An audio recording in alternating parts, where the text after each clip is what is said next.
Good-looking team. Okay. You want a picture? All right. Okay, Wilson, are you ready up there? We're gonna bring you into the big screen over here. So Wilson I'm ready. was gonna be in person, but you guys, his mother is sick, so I want you to take a moment when you're by yourself and say a prayer for his mother and his family. But we are gracious enough that you still wanted to be with us and share your knowledge. He did say, and I'm not going to allow him to get out of this. He will be coming though. He will be coming twice. I believe he said 2 classes you'll be coming by the end of the year. So I will not forget. I'm happy to. So I saw him at, what was the last family reunion? He was sitting next to me and I didn't even know it was him. He had his ball cap on and he's like, hi, Michelle. I'm like, hey, hi. He's like, Michelle. And I'm like, Wilson? What? I didn't recognize him. You didn't recognize how well, it was like 7 o'clock in the morning, okay? Yeah. Thank you so much for taking the time to be here with us. I know, you should be doing other things, but you're taking time out of your family and taking time out of your day to be with us. So thank you. I appreciate the opportunity to share with everyone here. Obviously it would be very different if I was at your office, and I'm committed to coming likely the second half of this year to share what I've really learned from other people. So, but yeah, I think the best way maybe for me to do this is answer your questions. I know we have a varying degree of teams and individuals in this kind of team meeting, but if you guys do have questions, or maybe even, I know, Michelle, you gave me some guidance on maybe topics that I could talk about, I would love to share so that this is a valuable use of your time. So when you guys leave today, you guys could implement something, or you have a new way of thinking about some things. However I can help, that is the goal, because I'm a forever student myself. I sit on these team meetings, I sit on coaching calls, and anywhere I can soak up information, you will find me there. And I want to make sure this is valuable for you guys. Thank you so much. I appreciate that. You guys have to understand, he has sat on many, many panels at Mega Camp, family reunion, on the stage, on the main stage. And this is huge for you to be in front of us. So thank you. Of course. So I know it's a little harder to get a pulse of the room since some people are joining us virtually as well, and I'm joining virtually, and there's some people in the room. But I think a really good kind of way to maybe conduct this is just have an understanding of what's most valuable for us to talk about today. So I know, Michelle, obviously you're the team leader there and you help a lot of agents. What's top of mind? What are some common things that you're hearing that we can create a discussion around? Definitely listings, right? How are you getting listings? How is your team getting listings? What's the makeup of your team? First off, let me ask you this. How long have you been with KW? Yeah, I know this was a topic too. So I am with KW since August of last year. Prior to that, I was here for 4 or 5 years. I left for a period of time, but I am back and I'm very happy. And I do anticipate to stay for the indefinite future. And I'm grateful to be a part of Gary's group. I'm grateful to be in this region and just surrounded by a lot of like-minded people like you guys. Important. That's definitely important. Wilson, I don't know if you remember, I met you actually when you first started, and you were on a panel and somebody asked you, when should somebody, I don't know, hire an assistant? And what came out of your mouth, I was like, oh my God, he's amazing. So you have grown so much since then. How many people do you have on your team? Yeah, so our team's very unique and different. We have 11 agents on a team, I think 12 plus agents on what we call the Team Ridge. I have something that is pretty unique in our market center. We have a team cap, so it allows us to grow. Happy to share different structures that we've used. The core of our business, however, is our team, and it's really modeled based on the MREA models. There's some deviations. I've made some mistakes, and also we've had to deviate for the benefit of retention for experienced agents, and I'm happy to talk about that too. But we are currently supported by 5 staff members for the team of 11 on the team and 12 on a brokerage, or the Team Ridge. That's amazing. I love watching you grow, and I love when you did come back to KW, how you all came back at the same time. That was exciting to watch, so thank you. I'm gonna let you go ahead and share part of those topics. Let's talk about listings. If anybody wants to put in the chat or tell us here what you want to talk about, this is gonna be an open forum, so please let us know. Yeah, so I'm gonna pull up the chat. I know some of us are sitting in the training room, so it's gonna be a bit hard to maybe voice a question or a topic that you would love for us to cover today. But I can go very granular. I can also go very high level when it comes to listings. I think maybe the best way is to give you an idea of what we've done and the market share that we do have and how we built that. And we can go from there, and I'll see if there's any questions that arise. But actually, before I jump into that, do you guys have any questions? Anyone have something that's maybe top of mind that if we could answer that with our time today would be super valuable for you? Anything? What about you guys on the ALC? Anybody, what are you interested in learning from Wilson today? They just want, okay, go ahead, John. I just have a question of how you grew your business so quickly and problems you had in that growth and scaling your business. We can talk about growth and maybe year by year how we did it. Yeah. I thought I saw here. Was there a hand over here? Okay. Anybody else? Yes, how do you, yes, I pretty much am dying to know your structure and how you stay consistent with it, instead of just strategizing each month, how am I going to pull a listing, instead of these are the steps that I'm doing to get 2, 3, 4 listings per month. Yeah, let's talk about that. I think we can start there too, because I think it's really relative to where I spend my time.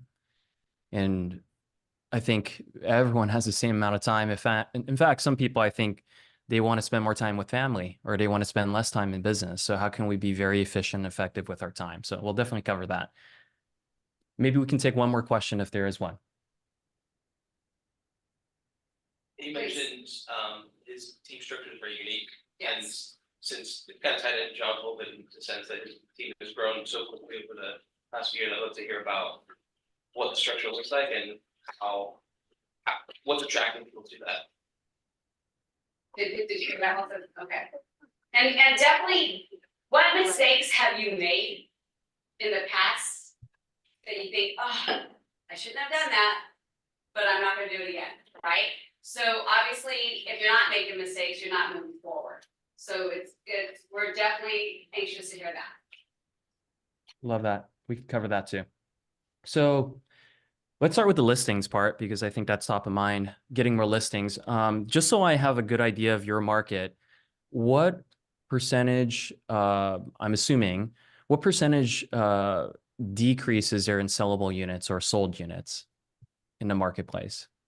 And I know there's multiple market centers joining us today, but just maybe an average. If anyone knows. 25%, probably. Okay. It's about 25%. I think, and I'm assuming you're comparing it to pre-2022, the rate increases. So Correct. for us, we're down about 40%, which is pretty significant. And I think it's what people are calling the lock-in effect, where there's certain people without mortgages and there's certain people that just have low rates, and until the tolerance of rates, if rates start coming down, people's tolerance will start to ease. And I think there's a lot of pent-up demand. I think it's a really big opportunity for us to focus on listings. And I know we need to survive for the day and for the year. If we can get listings in business this year, that's great. And a lot of what we're doing, at least on our team and that I train on, is focused on getting listings that is 2025, 26, 27. So that's a lot of brand building, awareness building, where you might be building relationships today that might not result in business today, though. But the person that they think of in the future should be you, because there's going to be people exiting the business. There's going to be people that are really inconsistent. There's going to be people that, because production is down 25% in your market, they just have a smaller budget. So we have to get, in my words, lean and mean in our business. We have to stretch every dollar. We have to stretch every hour that we spend. We have to be very efficient with our agents' times and also your staff's times if you have staff members with your team. So let's talk about listings real quick, because if we're talking about time and how we spend it, I think it's going to be really important for me to share with you how I spend it.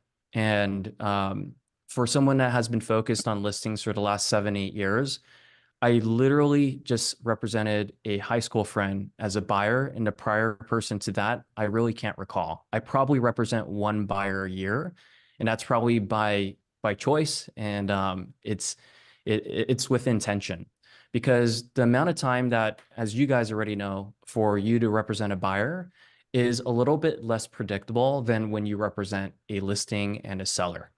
So let me break down the time that we use to spend with a seller. And you might be, as I explain this, I think you might have some limiting beliefs that pop up in terms of, is the person helping me going to be qualified, or the seller wants my attention? I think if there's a way that we can break that belief so that you could be even more effective with your time and not necessarily let go of your business by hiring or having people that support you, or systems that you've built that are really qualified for a seller to really still be extremely happy with your services, that's the goal. So the journey of a seller when they work with us is, it usually results with first a up call. Now, an up call is typically, I'm going to round and be conservative, 30 minutes. The initial consult is the goal after the up call. And usually for me, it's about 90 minutes or an hour and a half. The next part is pricing, 30 minutes, negotiations, 30 minutes, a congratulatory call, 1 minute. The time I spend with a listing is literally going to be less than 5 hours per listing. So how am I able to find more listings? Is because I have more time freed up for lead generation than I have spending time babysitting my escrows or babysitting my listings. Now, what happens with the remainder? Let me walk you through. 30-minute up call. I send an invite to the client. The invite also, I hide the guest list because I send it to my listing coordinator. My listing coordinator is the person that puts the package together. So when I show up for the day of the appointment, I pick it up and I go to the appointment. Why is my first consultation a little longer than probably your average agent? 90 minutes is plenty for me to express expectation setting, what the process looks like, and obviously to earn the trust of the client. Now, whether I get it signed in the first appointment or I don't, let's assume I do, I don't do any of the prep work. I don't call a vendor. I don't visit the property again until I really need to. In terms of disclosures, there's actually someone that's licensed who's the listing coordinator that helps me actually go through it with the client and walks them through. And the only time I show up again is to price the home appropriately based on the preparations that we've done. And that's pretty quick. Negotiations. When offers come in, I'm assuming most people might use Disclosures.io for uploading listing or offers. So the whole thing is summarized by my listing coordinator that puts it on a spreadsheet, uploads everything to Google Drive, so it's easy for the client to find the files that they need. And that's why my time that it takes is 30 minutes. Once it's in escrow, we have a closing coordinator there's two differences. There's a transaction coordinator that does the paperwork, as you guys know, but there's also a closing coordinator that does all of the communications on my behalf in representation of me with the escrow company, the buyer's agent, any appraiser, any other vendor involved, the notary, the scheduling of the signing. And the last thing I do is a congratulatory call. So let's just take my average price point is about 1.2 million. Average commission's 2.5%. If I'm spending a little less than 5 hours, so I added it up to be 4.016 hours per transaction, my hourly wage for taking listing is $7,470. Now that is really efficient. Can we say that's awesome? Yeah.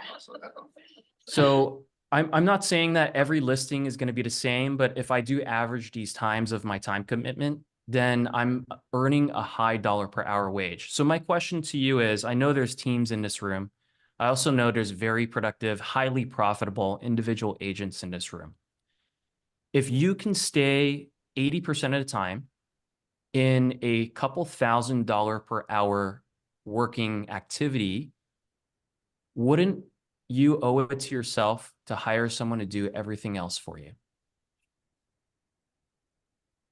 That person is probably going to be a bit different in terms of personality type, behavior type, where they actually, their gift zone is to help you build the process, is to follow a process, and is task oriented.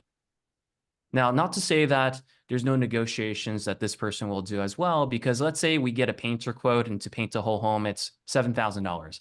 And the seller wants to negotiate and say, I'm only willing to pay $6,500.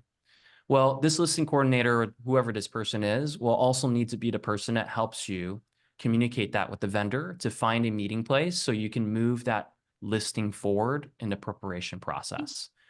But if you're able to give this person the scripts, if you're able to give this person a process to follow, you are highly efficient for you to manage multiple listings at one time. And in fact, have more time for you to find the next one, which we can talk about as well. So before I move on in terms of time efficiency of, serving a listing or even taking a listing, do you guys have any questions on kind of what we just reviewed? I think people are in awe. Oh, really? Yeah. It's something to strive for, right? I'm not saying that just because you heard this conversation today, that it's going to happen overnight. I think there's a lot of things in the background that you have to work out where let me give you some ideas. I think if you guys have ever experienced, whether you hired someone or you worked with a vendor and you just, for whatever reason, an interaction made your stomach churn or you just felt sick inside. And usually when that happens, it's because there is a conflict of values of how you would conduct your business with the vendor that you just dealt with. Or maybe you have an assistant and the person does something the wrong way and we are hesitant to correct it, or maybe we do correct it. But the reason why I bring this up is you need to start creating standards and values in your business that you can articulate. So whether it's a vendor or it's someone that you hire, you don't have to reinvent the way that you have to express yourself every single time. And that's why the values of what KW represents, I give props to Michelle for always bringing it up, likely in team meeting, and maybe having a focus every single team meeting of one of the values, because we do need those reminders of how we operate on a day-to-day basis together, because that is the foundational piece of, for example, take integrity. One of the biggest mistakes that I made in my early team building is prioritizing production over integrity, where I allowed a team member to, burn bridges or to walk over other people, even within our own team, to get what they want. But because they got something in escrow, we applauded that. And that was an early mistake that I made, where culture at the end of the day is more important. Regardless if production's there, if it's turbulent, the person may or may not leave, or the person will burn bridges. It will cause other people to leave. But if you have a solid culture of integrity, you're going to have people that do things the right way. It might be a little more slow going, but you're going to be able to get to a point further and maybe a little more time, but then you're going to be much happier with your business because you don't have to handle as many fires, because the person that prioritizes production and will burn bridges and is tunnel vision to just being, let's say, a shark, is probably not the right fit for a lot of businesses. So with the efficiency of how we conduct and serve a listing, I think the more important part is how we are finding listings. So I have a fun question for the room. What is a consistent way that everyone's finding listings right now, or converting or selling listings? If there is someone that is doing that in the room, I'm sure there are. Go ahead, Rich. Ours been Sphere and open houses. Open houses and Sphere, yeah. Yeah. I love that. Anything else? What else, you guys? Are you buying leads? Are you, what else? They're shy. Anybody online? You're okay. Carm, what do you do? I'm gonna call people out. Carm. Database, buyers that need to transition, Yeah, mainly database buyers that need to transition, have a home to sell. I have a question, Wilson. I'm sorry before you go on to the next topic. Yeah. So you said the up call, I assume that's your pre-qual call that you do before the actual consultation is 30 minutes, then 90 minutes for the consultation. You ended with a 1-minute congratulatory call. Can you break down the other timing real quick for me? Yeah, so the And then pricing conversation is 30 minutes and the pricing conversation? negotiations. Mhm. So are you doing the consultation and not having the pricing conversation at that moment? It's later on once the home is ready? Is that essentially what's going on? Yeah, this is a really good question. So for the listing agents in the room, what you often might recommend is making some improvements to a home so you can help them sell for more. If that's the profile, that's a lot of our listings, especially the listings that we get a lot of right now are inheritances, and they haven't Right. had anything done to the home for 20, 30 years. So we have a unique proposition where we call it "We Fix You Profit." We're not contractors, but we will front the cost so that they could sell for more and they become, in essence, the flipper without necessarily needing to use their budget. And it helps us secure listings in our marketplace. I don't know how competitive it is where you guys are located, but that's why the pricing conversation is subject to change, because the day that I meet them for the consultation, we might talk about price and the value today. But as we know, we cannot predict exactly what they want to do to the home. It might take like a 30, 60-day window. And also, if it takes 30 to 60 days, the market might be subject to change too. So we want to give them an update. So that's why the pricing conversation, we don't finalize the price. We might write something. We have to write something in the listing agreement, but we will finalize it at a later date. Got it. So 30-minute up call, 90-minute consultation, 30-minute pricing conversation, then negotiations, I think was 30 minutes, correct? That is correct. And the reason why it's only 30 minutes is because our staff members help us prep what we need to share with the client. So we're Got going to it. summarize it in a table, make sure that it's sorted by price. There's obviously other contingencies and terms. If there's, point of sale, who's paying for it. And it's like a quick overview and it's easy for the seller to process. They're going to end up saying, hey, look, usually they don't even look at the contract because we summarize the big bullet points. They're going to ask, hey, what do you think we should do? And I'll give them my feedback. Got it. And then my second question, and then opening it back to you, is during that up call consultation, pricing convo, etc., how are you setting up the conversation to somewhat eliminate yourself from all the other nuances, like how are you introducing your closing coordinator, I guess, who is probably, or the listing coordinator, who's the main contact for your client outside of these 4 or 5 vital pieces you're handling? This is a really good question because I think it's the same question that we often have when we hire a first assistant or hire a first buyer's agent, where we think the client always wants us. But Right. what they truly want, and it's been explained to me very well by other people that have taught career visioning and back in the day Recruit Select, if you guys have taken that class before, is the Nordstrom analogy, which I always refer to.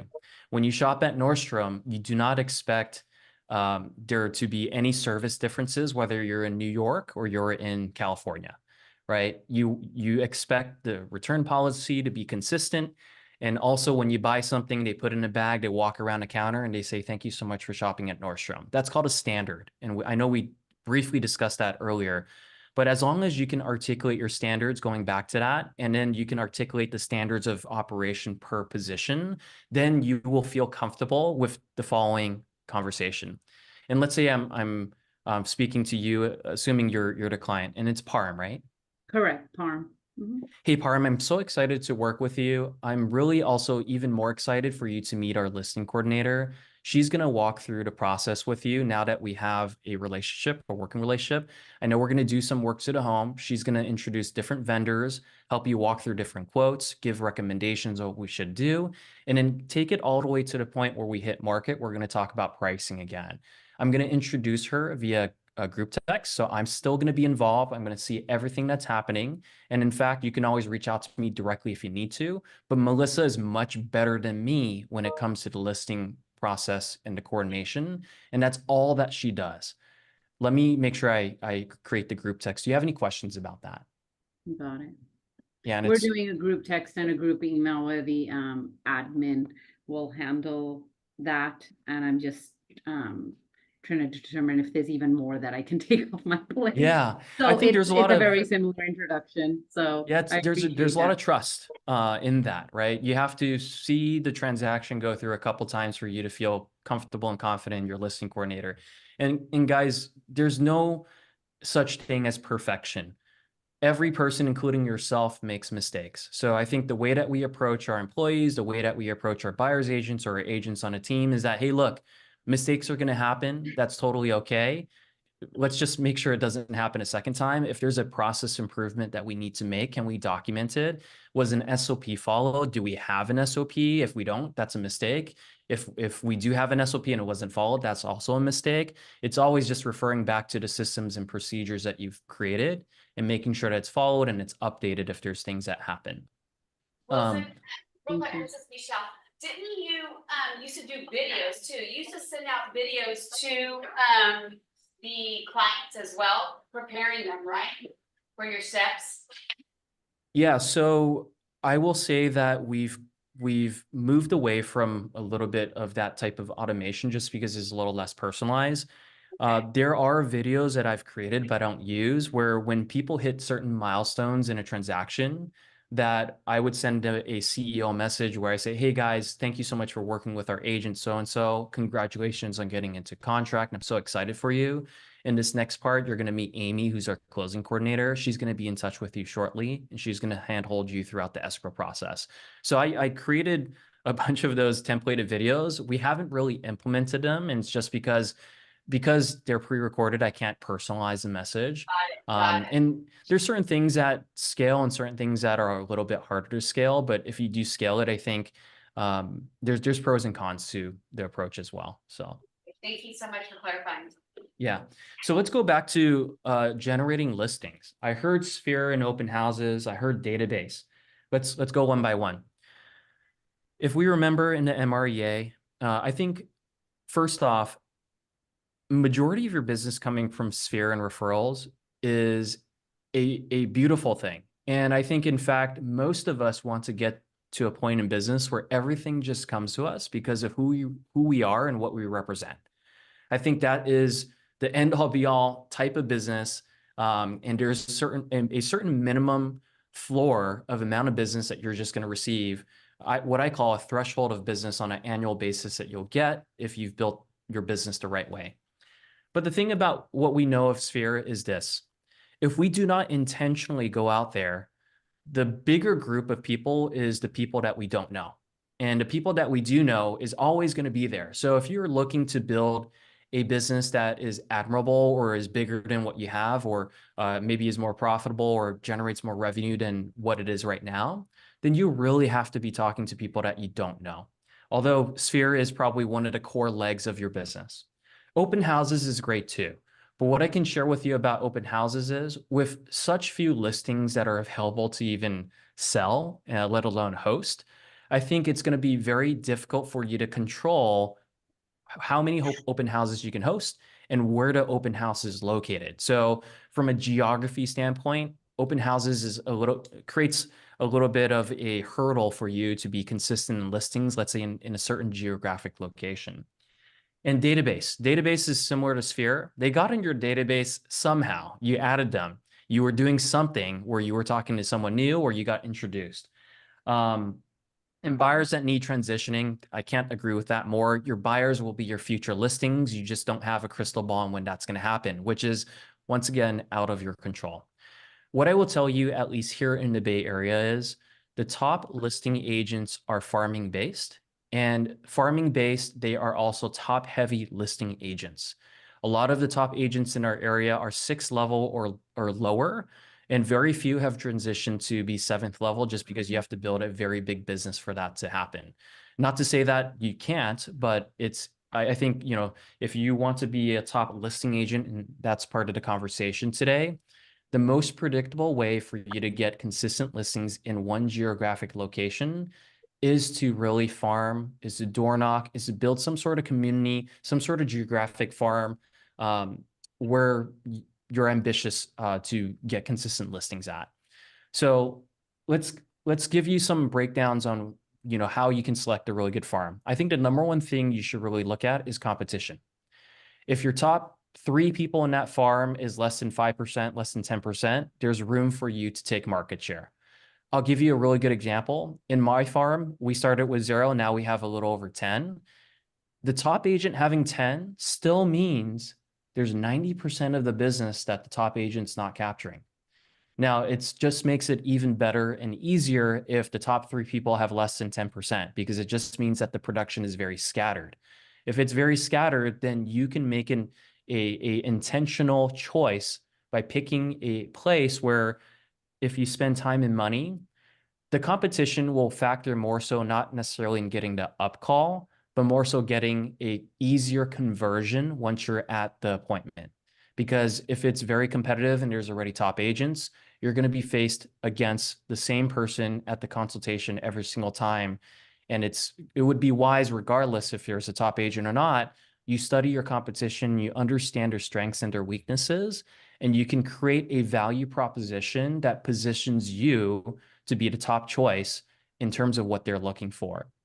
Now, I'll give you some 4 things that I believe that a seller is always going to look for or prioritize. And there's no particular order. You have to do some sort of discovery. You have to diagnose before you prescribe a solution to the client. The first one is there's people out in the marketplace that are always going to prioritize cost.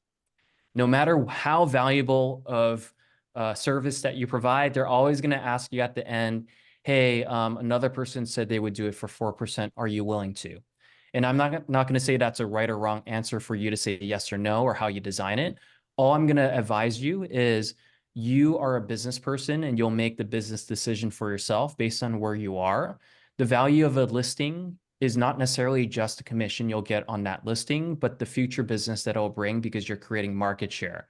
So depending on your business practice, you may create something that's flexible, or you may create something that is you only service listings at 5% or 5.5. And, as we know, we can't really say that, but you'll have a list of your services to make sure that you justify for the rate that you charge. And of course, with the lawsuit, it still has to obviously be approved by the Justice Department. So we'll see exactly what the presentation is going to look like. But the key thing is you're going to want to be top 1 or 2 into 4 reasons. First is cost. The second is value. There's certain people in the marketplace that are only looking for what's the value you provide that will help me sell for the best price that I could get, or help me accomplish my goal. If price is not necessarily always the most important, maybe it's moving in a certain time frame.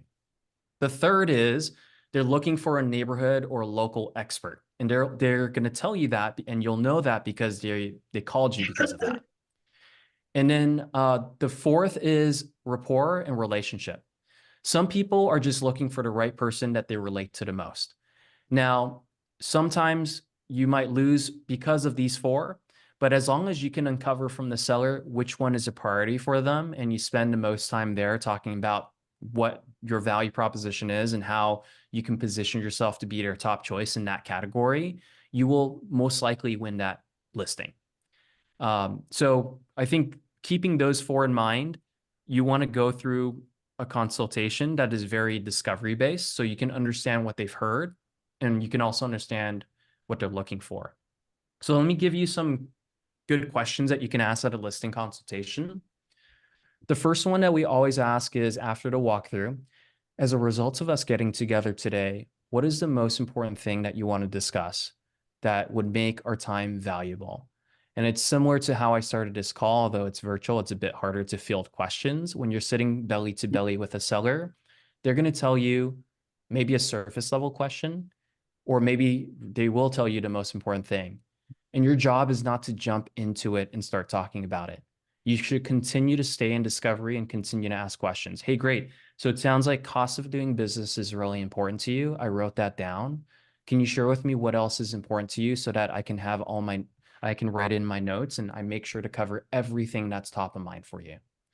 And as you write all those things down, and they're eventually going to say, I think that's everything. Then you can say, so if I hear you, Mr. and Mrs. Seller, correctly, if we are able to give you assurance on and confidence on, question 1, which is what's the rate that agents are charging? What does it come with? Number two is the value of your home and what can we do to improve the value? Number three is making sure that we fit the timeline that you're looking for. You will have confidence that you will be able to move forward, right? They're not going to say no. They're going to say, yeah, you know, those are the most important things. If I have clarity on those, I would love to move forward. Then you are already trial closing at the beginning of the consultation, even before answering a question. And it's very similar on the up call and the pre-call call too. Your job is not to answer and give answers on the first call, because if you're giving answers on the first call purely, you're going to defeat the purpose of meeting with you at the consultation. You want to make sure that you address their concerns, but not necessarily just give them the answers. And I can role play that. I'll give you a really good example. Hey, how much commission do you charge? That's like such a common question we get on the first call. Guess what? If they ask that as a first question, we just figured out what's most important for them, right? So that's how you might have to compete, which is based on expenses or based on the value you provide. So the way that you can address that over the phone is, hey, look, Mr. and Mrs. Seller, I really appreciate you asking me that question. And the reason why most sellers ask that question is because they care about how much they're going to net at the end of the day, which part of that net conversation is how much you're going to get charged when working with an agent. What I can share with you is the way that we conduct our business, and I'm excited to, this is a key, your trial closing. I'm excited to meet you in person to show you exactly the differences that we apply during our listing process to help our sellers get a listed sales price of X percentage or sell for more. And you can give some sort of stat that obviously you can internalize about yourself. And because I'm so excited to share that with you, we will definitely discuss compensation when we get together, because I could be worth 0% to you if I'm the wrong agent. Would you agree? Yes. I could be worth 5% or greater if you've placed that value into services that we provide. And I want to keep this conversation open. And I don't want to just give you an answer just because it's convenient. I trust that you've already heard from other agents. They've probably given you something over the phone, yet you are still calling me, right? And you're still having these conversations because if you already got someone that's going to do a listing for free, you would have worked with them. But you're not, because that is not the most important thing for you. You have goals you want to accomplish, and it's my goal to understand them better. So when's a good time for us to meet so we can understand what you want to accomplish? Well, so And can you repeat that very first part of that script, please? There's yes. something I'm trying to type. Thank you. It's Melissa. I'll try to TLDR it. Hey, look, I could be worth nothing to you. I could be worth 5% or greater, depending on how much you place in terms of the value of my services. And I'm excited to share with you what we do differently to help you sell for more. Thank you. And let me give you the structure. The structure is the same when handling any objection.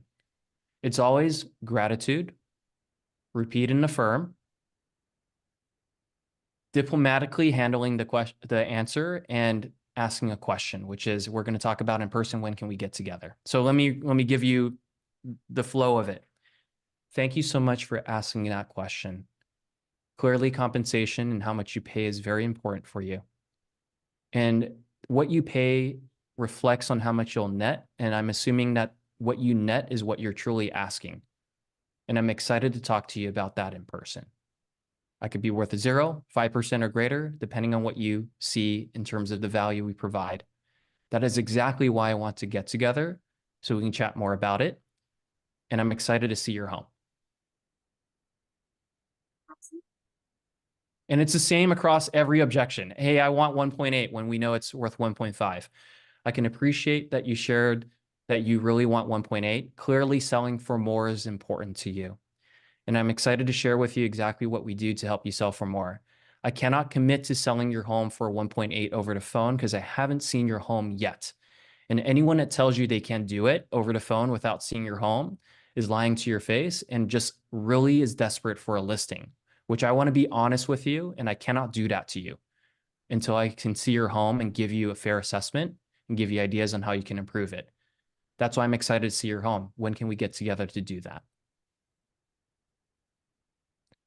As you can see, the goal of the first call is to get an in-person meeting so you can express to them the value you provide.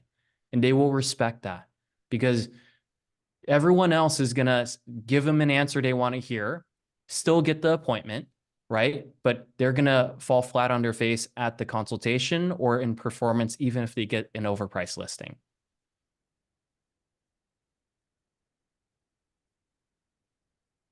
Cool. That was amazing. So we talked a little bit about listings. Let's talk about growth. So I took Recruit Select for the first time when I was a solo agent. I was super frustrated in business. That has now been 8 years ago. And let me share a little bit about my frustration in business that you guys might relate to, depending on where you're at in business. As a solo agent or an agent with maybe one person that's helping you, I think what you'll find is you cannot take vacations without phone calls, emails, without fires and escrows, without a buyer calling you and asking you they want to see a property. So do you truly enjoy your vacation? Say that one more time. That was so good. You cannot enjoy your vacation, even if you want to take one. If you're a solo agent or if you're someone that still does majority of the business practice, the activities. And as much as you're good at everything, I trust that everyone that is a successful agent had to do everything and get good at it. It doesn't necessarily mean you are the best person to do everything. If you think about the best analogy that I heard my first Recruit Select is a doctor's office. If you saw a doctor checking you in, giving you the clipboard, filling it out, collecting your payment, rushing you in, taking your measurements, diagnosing, prescribing you in a rush and say, hey, sorry, I got to go to the next client, you'd feel concerned. You'd feel very concerned. What if their diagnosis is wrong? You know, why did they collect the same amount of payment when I expect a doctor's office to be run with the appropriate staff members and support staff?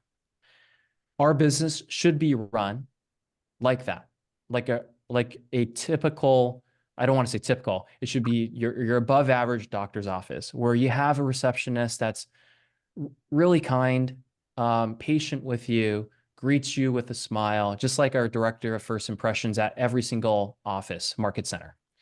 There's an MCA, right? Because this person is the detail-oriented person that will make sure everything's done correctly on your green sheets, because we know how angry agents get when there's a mistake on a green sheet. But if it's a mistake of the agent, obviously it's on the agent. But the MCA will be there to handhold you to make sure that the green sheet is correct. And then the last person is typically going to be the doctor. And the doctor typically spends the least amount of time, but does the most important things, because a diagnosis and also the prescription to help you with whatever ailment you have for you to feel 100% again is the most important thing. That's the same thing in our business. When we don't have the right people, I think we're going to be that doctor that's a solo operator that's doing everything in a rush that our clients can see through, that we can't, for whatever reason, afford to build a business the right way or to have and afford the right people.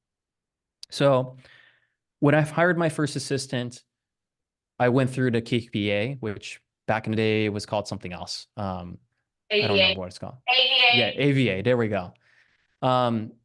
You know, the quality of the candidate is based on how many candidates you interview. You've heard this before if you've taken Recruit Select and Career Visioning. If you have one candidate, you're going to do everything to prove to yourself it's the right candidate, and you're going to hire them, whether they're the right fit or the wrong fit. If you have 50 candidates on the table, you're going to see so many people that you're going to figure out which one is the best one. So I think the mistake we often make is first making a decision to hire a salesperson versus an ops person. When you hire a salesperson, you are basically acting as the ops person supporting the salesperson. You haven't solved the main issue, which is making sure that you and your salesperson or salespeople are working on the highest dollar productive activities. Because if you don't have an ops person taking away the tedious things, the process-oriented things, the quality of life is not going to improve with an additional 1, 3, 5 salespeople in your business. You might think that it will alleviate you because you have a lot of leads, but once the leads go in contract, or once the leads need to draft an offer, or once the leads, they have different needs and responsibilities, guess whose plate it lands on? You as a lead agent. So you go through a massive amount of applications for you to find the right person. And once you find the right person, you don't necessarily need to figure out all the processes and procedures. If you hire the right personality fit with the right track record of success in that role, they will probably be someone that's process oriented that will create the systems that you need in your business. So that is the first hire. Now, once you have that first hire, guess what you've given up? Everything administrative. So now you can focus on your 20%, which is sales. The second thing that you're going to need to focus on and to make a differentiation on is, do you service sellers or do you service buyers? We just had a conversation on sellers. It's much higher leverage, more predictable in your business because you can actually design it the way we have or take a variation of it or deviate from it and spend minimal amount of time making a maximum amount per hour because it's a highly skilled kind of role. So with that, that means you need to find people that can service your buyers. Is it a showing agent? Is it a direct hire to a buyer's agent? Is it an ISA? Is it a staff member that takes showings for you and you pay hourly? You could design it any way you want. You can deviate or you can follow the MREA model, right? And I'm not saying there's a right and wrong. It's just that your business is unique to you and you will design it so that it will work for you. And that's how we kind of grew. It's Ben Kenny's question. How can I incrementally remove myself from every role and responsibility in a business based on the dollar per hour? And you constantly focus on getting a higher dollar per hour, even if it's aspirational. Now, it's hard to do because sometimes we have to delegate work and we have to let go of things. But unless you're willing to be uncomfortable doing that, you're always going to hold on to the $20 per hour responsibility that you're unwilling to give up. And basically, by you doing that, you're saying it's okay to your family that you're willing to make $20 an hour, when as an agent, if you focus on the right activities, it should be hundreds, if not thousands. And whether you're working a 40-hour work week, more or less, if you scrutinize how you spend your time, you're probably going to be able to poke holes on the places that you're spending time on $20 per hour work. And by no means am I even perfect. It's 100%. You're never going to be perfect. So hopefully that's helpful. I know it's 12:05. And We were going to 12:30, so we've got okay, great. time. So that was awesome. What a great script for people to hear. Because I always see people, I'll do my, how about this, Wilson? If somebody came to you and said, I do my own transaction coordinating, what do you say? if you're willing to do transaction coordination, which is paperwork, let's just assume that you pay, in our area, it's like $400 to $500. Let's just be conservatively high, $500. And it's, let's say, I don't even know, 2 to 5 hours of paperwork time. Even if you have one transaction per week or per month, let's just break it down by per week. You have 40 hours of work. If you work more than that, what does Gary Keller say? You're cheating yourself away from having a good quality of life to be spent with your family and your friends to enjoy, right? Because if you are efficient with your 40-hour work week, then you will have an amazing life with leverage, with high income and high profitability if you do it the right way. So by you working on files for 2 to 5 hours, let's say for your week, because you have 1 or 2 escrows, you've taken the 2 to 5 hours away from your 40-hour work week to be more productive. If you average out everything you do and you break it down on a spreadsheet of dollar per hour, that $20 per hour or $100 per hour in that matter for a TC, if it's 5 hours of work, is averaging your compensation down. And if you think about it that way, it makes absolute no sense for you to do your own paperwork. Thank you so much. I appreciate that. And you have to, it's a decision you make. It's one thing to really understand the concept of your dollar per hour. And in real estate, we do everything. So sometimes it's hard to really step back and think because we're often in the weeds of the transaction. But occasionally you have to work on your business. You have to think about how you're spending your time besides just utilizing your time and doing everything. But yeah, I can pause this just so we can take some questions, but what do you guys have? share, you guys. Is there something that resonated with you? I know you and I have been chatting back and forth just on text. You saw or you heard a lot of comments that resonated with you and what you do on your team, correct?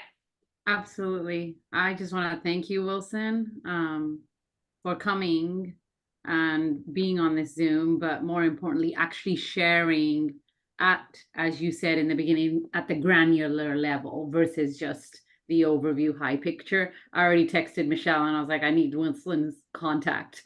So, I'm happy so to help. I'll be I'm reaching happy to out to help. you over the next few days and weeks, actually. But thank you. Thank you for breaking down your dollar per hour activities, having the right support staff.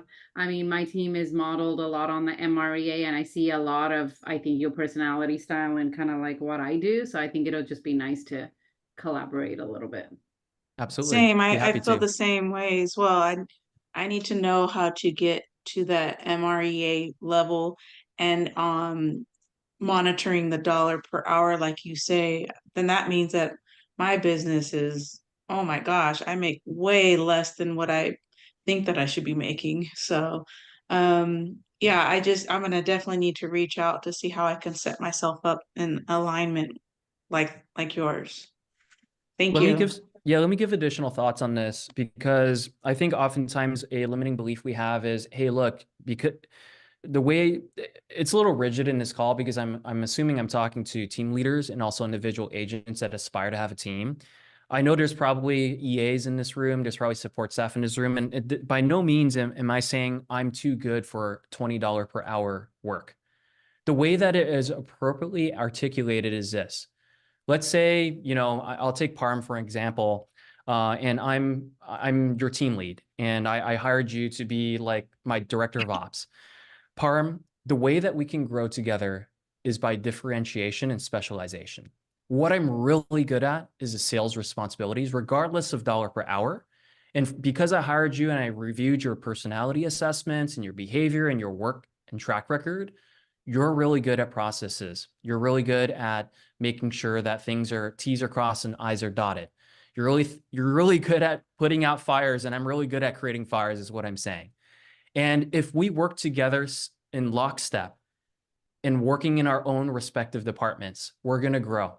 And as we grow, that is going to create more opportunities for both of us to either increase our income, to increase the size of the team, to serve more clients. Because at the end of the day, a byproduct of helping clients is getting compensated more. And the more clients we can help, the more we can get creative with compensation, the more your role grows, regardless of what you make today. Because when you hire that first assistant, I'm now speaking to everyone here. When you hire that first assistant, it's easy to find someone that wants a job. It's hard to find someone that sees the vision that you've created of the business that you're looking to create. And that's why it's so important to spend that time up front to paint a picture of what your team could look like or your business could look like in the future, who it serves, what you're contributing to your community or your neighborhoods, right? And that is your niche. And one of the questions we had early in the call is, how are you attracting agents? I'm just super visible doing quality work. I do not have a recruiting strategy. If people want to explore joining, they will come shadow our team meetings, which we host 3 times a week in person. And we'll also figure out if it's a mutual fit for this person to be on the team, whether it's sales or ops. If they're awkward at the meeting, for a salesperson, that's probably a no-go because first impressions matter. If their first impression for us is not really positive, the first impression for a client that we give them is probably not going to be too good. So everyone's qualifications are going to be different. But I just wanted to speak on that real quick because it's not necessarily I'm too good or we're too good for $20 per hour work, but as long as we have differentiation, regardless of dollar per hour, we can grow. And if we can grow, everyone wins. It's different personalities. I can vouch for the fact that hiring the right admins changed my world years ago. And it's just about finding the right fit. And as Gary would say, make sure you continue to work on finding the right fit and be quick on those decisions, slow to hire, Yes. fast to, don't want to say fire, but if it's not a good fit, it's not meant to be. So Absolutely. Finding that right listing coordinator, closing coordinator, admin, support staff, and doing it the right way through recruit, select, et cetera, is imperative. It's just important to know that you should not be hiring somebody and finding a position for them. You have the position open for that person on the team. You need to make sure you go through the KPA, make sure it matches properly, and ask the right questions. Absolutely. It's a very slow process intentionally, just like if you're finding a partner for life, this is a partner in your business life. Right. And if let's take, for example, it's your first hire. Your first hire isn't someone that just wants a $20 per hour wage. We've said that already. But your first hire should be the ops admin person that will be with you for years to come, where they can specialize and be a rock star outside of just being a jack of all trades in the beginning. They're going to specialize and become someone that plays a really, really important role in your business. And they will grow into whichever aspect they want to, as long as you give them the room to be able to do so. And they're going to be happy because you were able to do that.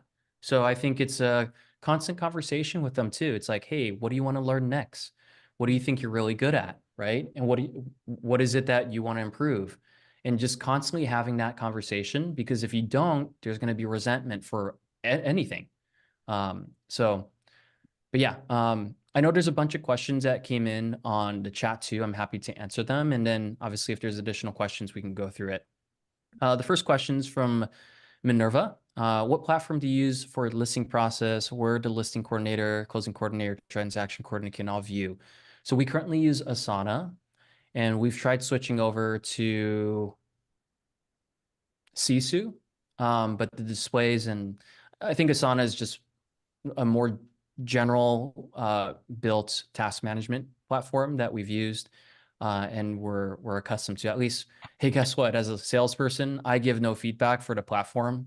I let the ops people choose because they're the ones that are actually using it. So also would love to hear more about We Fix You Profit. I call it We Fix You Profit in this room because it's agent facing. Our client facing, we have moved away from that from a marketing standpoint, because it paints us as contractors, and I do not have my GC license. So I cannot say we fix you profit, but rather I say you can sell your home for more. And this is the way that you could do it.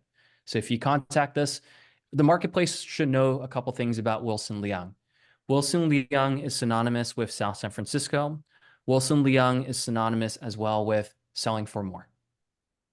So what are those key words that you're putting out in the marketplace that people will always remember? Parham is affiliated with this word, right? You want to paint a picture where you are a specialist and niched in this way. What is that? I think all of us could benefit from creating that, because if we are everything to everyone, what have we heard as a result? We will get average results. We cannot be everything to everyone. We have to identify the key avatars that we serve, and we have to design the key MOFers, make offers for immediate response, so that we can attract them and we can serve those avatars. How large is your farm and how often do you touch them? I used to touch them 12 times a year, and I upped that to 24 times from a good friend of mine. He's in Saratoga. His name is Andy C. He himself, this is pre-rates going up. I haven't tracked his stats last year, but pre-rates going up, he sold over $300 to $400 million of listings with himself and 2 staff members. His team did 900 million total, but he himself, listings, did over 300 to 400 million. Granted, his price point in Saratoga on average is probably 3 mil plus average for single family homes, but still that's 100 transactions, purely listings that one individual agent takes. Now we can work with lower price points wherever we're at, but if you could take consistent listings of 100 per year, I think that's still a really quality, consistent, predictable business. And he was the one that advised me up it from 12 to 24. If you're just starting your farm, I would say minimum is 12 times they should see you or something from you per year. What else do we do? Our farm size, it started with 2,000 and now it's the whole city of South City, which is 18,000 addresses. Of the 18,000 addresses, I think there's 21,000 addresses, 18,000 are sellable because it's rentals. And of the 18,000, 15,000 are owner occupant, which means 3,000 are absentees. So we do 2 times a year owner occupants and 1 times a year to the mailing address on tax records for absentees. And a marketing message is a little bit different because they're obviously different people. We also do events. We do educational events. We also do community events, 2 picnics a year, a shred day, a movie day. We have a 1031 exchange class. We have a estate planning class, and we also have a home buyer to homeowner workshop, which is a buying class. Whether 1 person shows up or 50 people show up for whatever respective event it is, it makes our job as agents, or your agents, if they're farming too, a lot easier to promote something outside of a just sold and just listed. I think it's valuable to give consumers updates on the market, but I think it's even more valuable that you're painting yourself as not just someone that sells real estate for a high price in the neighborhood, because you should figure out a way to differentiate yourself outside of being a top agent, because brand recognition for someone that is helpful and that is learning based or giving education away or putting families together for gatherings is another angle for you to position yourself. And that's why we do it. And it's something that we've benefited from. The last question was, do you cold call? I used to cold call. I used to circle dial. I would get a capture rate of probably every 30, 1/3 of contact. I would get the okay, the thumbs up to have a follow-up opportunity. I built a database of 800 people by circle dialing early in my career. But what I found was that face-to-face interaction was so much more impactful, even if it was a hi bye and a smile, when it comes time to interview for the listing, if they call you, and is more memorable for them to actually just call you to interview you versus 4 phone calls a year, which is still very important. So I think the more effective is belly to belly in the area that you want to get market share. What questions do we have? Anything else, you guys? Was this amazing or what? Yeah, a lot of people are getting a ton of value. We really appreciate. I'm happy to hear that. We just need to figure out what the next step is, right? When you come back, what are we gonna chat about? I'm happy to deep dive anything. I'm still in the business. I'm 6th level. That's why I think this is kind of like intimate knowledge to me, because I'm in the day-to-day, just like you guys. REA book, right? If we're gonna understand what the 6th level, because there's a lot of people I noticed on Zoom that were fairly new, and he's running his business exactly like the Millionaire Real Estate Agent book. It's the MREA book, the red book. You should know that book inside and out. So if you're That is going true. belly to belly but you've been doing this for a long time, and the cold calls don't resonate with a lot of us, or we feel like we have to do them to get business. So if you're belly to belly, it's all these events you just mentioned, and then your farming is getting in front of them. But what makes you think that even if I were to up it to 24 times, that actually they're gonna give you the call? That's what you're Right. saying, because of events and because of the touches and not dialing. Yeah, so I think there's a couple points here. There's diminishing returns to farming the same area if it's too frequent. So I think everyone's farm is different. The demographics are different. The average move out is different, For example, the areas we farm, there's a lot of owners that have been here for 25, 30 plus years. And if they haven't moved for 25, 30 years, they're probably not going to move the next year unless something drastically changes in their life or unfortunately they pass away, which is driving most of the listings in our marketplace right now. But there's obviously different people in the marketplace besides just, someone that's lived there for a long time. And the reason why I prefer to take a shotgun approach versus a very specific, like you buy data and you send it to people that are quote unquote likely to move, is because that data alone and that specialized kind of mail approach actually creates more friction for me or for individual agents to just get out there and have conversations. I'm going to keep it really simple. The person that's going to succeed in this room in 3 years is a person that's willing to have more conversations today. Because what you'll see as you start farming or you already have a farm is you're going to see signs go up. If I'm getting 10%, which is amazing, there's still 9 other listings out of 10 that has someone else's sign in their front yard. We don't get butthurt about that. And the reason why is there's a fair share. It's abundant out there. I unrealistically cannot build a relationship with every single person on the same block in the same neighborhood. When we go out during the time that we can commit to, or when we send mail pieces, or even just people judge us, right? The way we look in our portrait, people will dictate if someone reaches out or not. There's a different cup of tea for every single person in a farm. And that's why the shotgun approach works really well for us, because we don't create more friction for us just due to activity.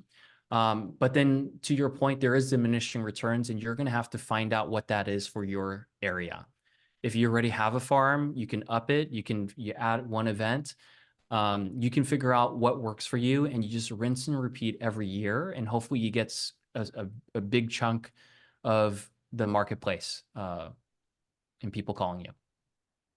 That's awesome. I really appreciate you sharing that. Thank you so much. You guys, we're getting close to time here. Does anybody have any other questions that they would like to ask Wilson? I mean, he's right here for us. I have a question. Wilson, hi, Minerva here. I had the other ones. You did great at answering them. Thank you so much. So for the beginning, when you started your farm, you mentioned door knocking. Did you guys do door knocking at that time when you initially started? Yeah. When I initially started a team, I probably already had started my canvassing and door knocking for 2 years. I didn't get my first result from my first listing until 6 months into farming.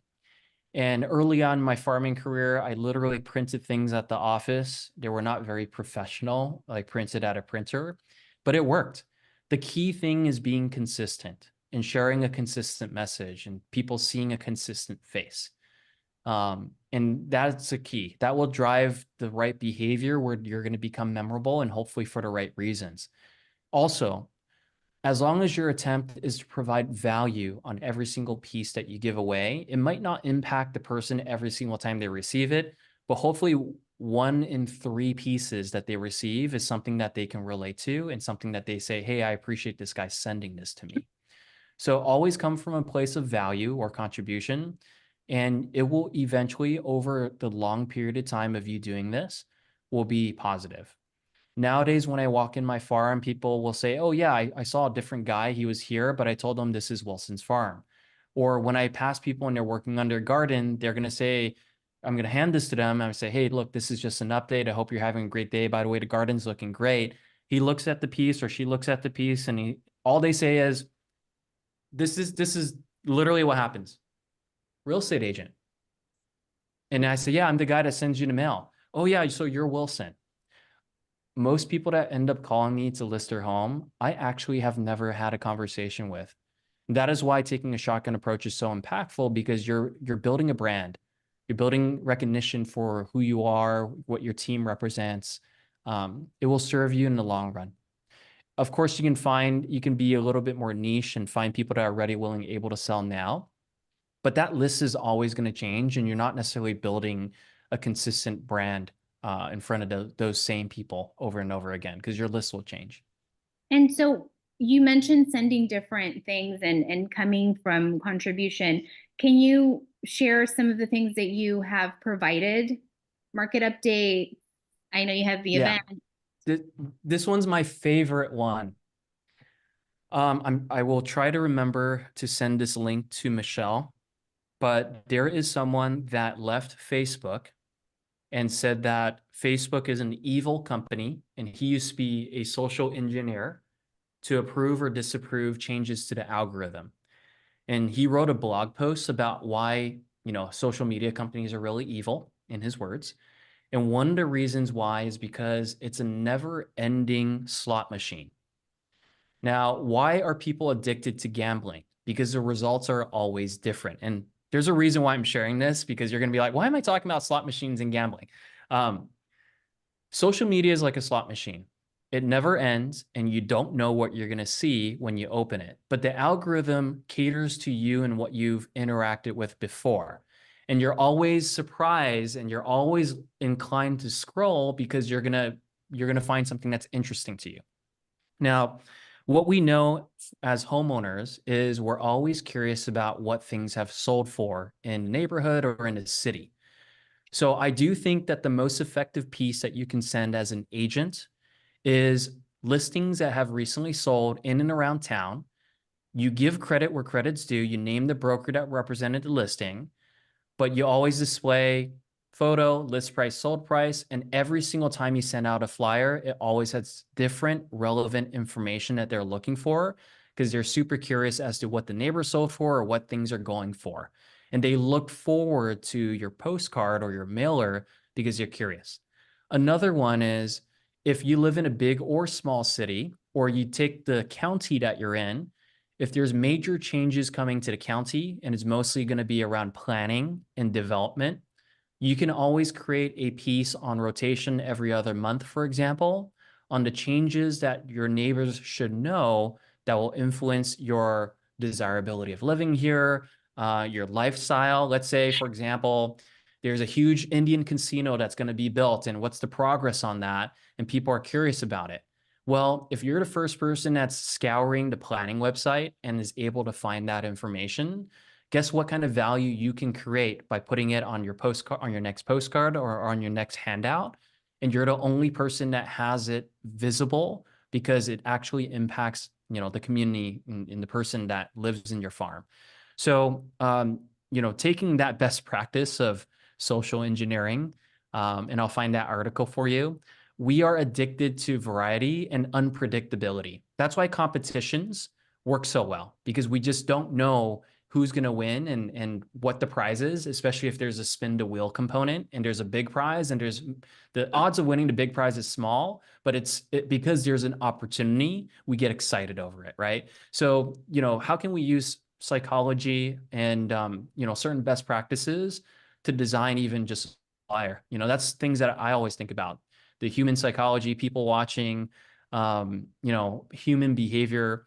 I think I have fun with it, and that's what makes me a better agent day by day because I make these observations.